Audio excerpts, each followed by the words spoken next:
차트 분석해준 남자 셀리아입니다. 오늘은 다이버전스에 대한 활용법을 좀 알아보도록 하겠습니다. 아직 의미를 모르신다라고 하시는 분들은 이번 시간을 통해 또 배우시면 좋을 것 같고, 기존에 알고 계신 분들도 이 영상을 통해서 머릿속에 확 쏙 넣어주셨으면 좋겠습니다.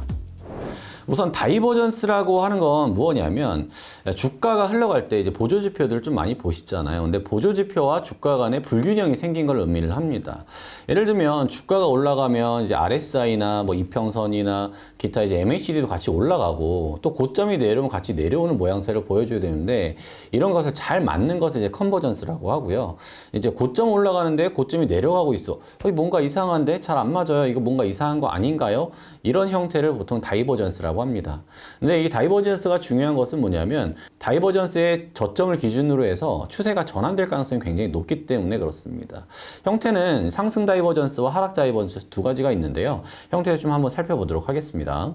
일단 이 차트를 그냥 좀 외우시면 좋을 것 같아요. 일단 고점과 저점을 기준으로 보시면 되고, 차트상에서도 이제 위쪽에 있는 고점과 하단상에 있는 저점을 기준으로 보시면 좋을 것 같습니다. 뭐 일봉상, 뭐 15분상, 뭐 1시간 봉상, 주봉상 상관없이 다 똑같이 나오니까 한번 살펴보시면 좋을 것 같습니다.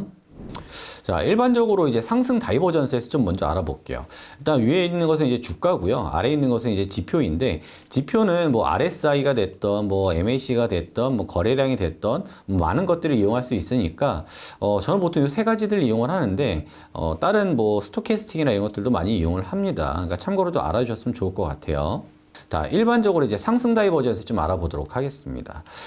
일반적으로 고점이 이렇게 낮아진다, 주가가 낮아지는데, 이상한 거는 이제 얘를 RSI라고 표현을 한번 해볼게요. RSI는 이렇게 저점을 이제 올리고 있다. 이런 형태는 뭐냐면, 지표에서 평균값이 이미 위쪽으로 돌리려고 저점을 올렸기 때문에 주가에 대한 상승이 야기가 된다. 그래서 위쪽으로 올라갈 가능성이 굉장히 높다. 근데 이런 지표는 보통 하락, 뭐 파동상으로 보면 A, B, C 파동에서 C 파동, 혹은 1, 2, 3, 4, 5번 파동에서 하락 5번 파동 정도에 해당하는 것이다. 그리고 이제 하락 다이버전스에 대한 것들이 반대가 되겠죠. 고점은 이제 위쪽으로 올라가고 있고, 고점을 두 번이나 갱신을 하고 있는데, 이제 밑에 거를 보게 되면 지표는 고점을 찍고 내려오고 있다. 근데 요때 기준 있죠. 요때 기준.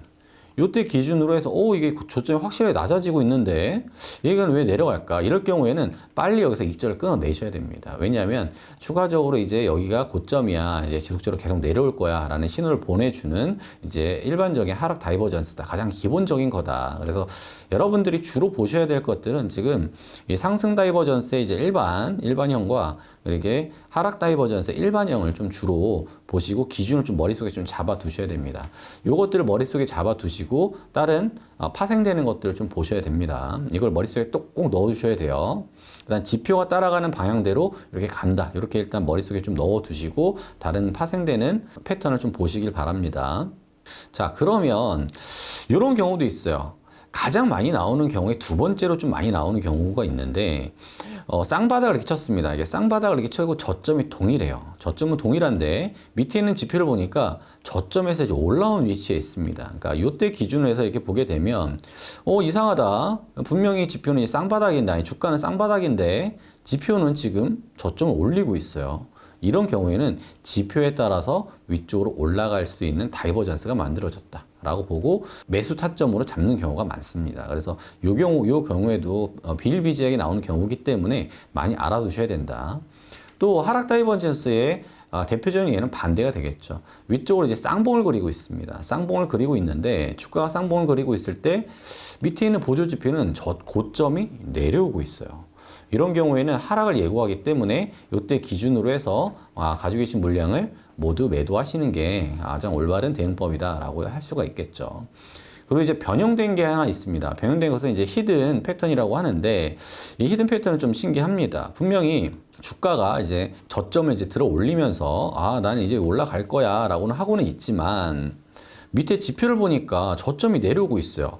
그러면 내려가는 거 아니에요? 라고 생각할 수는 있지만 이 히든 패턴 같은 경우에는 지표가 좀 늦게 따라온다라고 좀 보시면 돼요. 그러니까 이거는 그냥 머릿속에 좀 넣어 두시면 됩니다. 그러니까 예외인 경우예요. 예외인 경우. 그래서 각각의 히든 패턴을 좀 예외인 경우로 살펴보셔야 되는데 주가가 올라가고 있어요. 그러니까 이건 실시간 올려가는 거니까. 근데 이동평균선으로 만들어진 이 지표, 후행성 지표가 이전 저점보다 좀 깊게 내려와서 있다. 이런 경우에는 뒤늦게 이제 따라오는 경우가 있다. 지표가. 이럴 경우에는 상승 다이버전스가 만들어졌다. 이렇게 보시면 될 것 같고요. 하락 다이버전스도 마찬가지입니다. 이렇게 고점 이렇게 내려오고 있죠. 고점이 내려오고 있는데 이 하락 다이버전스는 계속 위로 좀 갱신을 하고 있습니다. 이런 경우는 그러면 지표에 따라서 올라가는 거 아닌가요? 라고 생각하시는 게 아니라 지표가 이제 이동평균 값에 대한 캔들 값에 대한 후행성 지표가 좀 늦게 따라오는 거구나 라고 생각을 하시고 밑으로 좀 내려오는구나 라고 생각을 하시면 됩니다. 그래서 여러분들이 주로 아셔야 되는 것들은 히든을 사실은 잘 안 보게 되고 이거는 사실 뭐 제가 봐도 되는 거거든요. 그러니까 여러분들이 알고 계시면 좋을 것 같고 모르시더라도 이 네 개는 꼭 알고 계셔야 된다.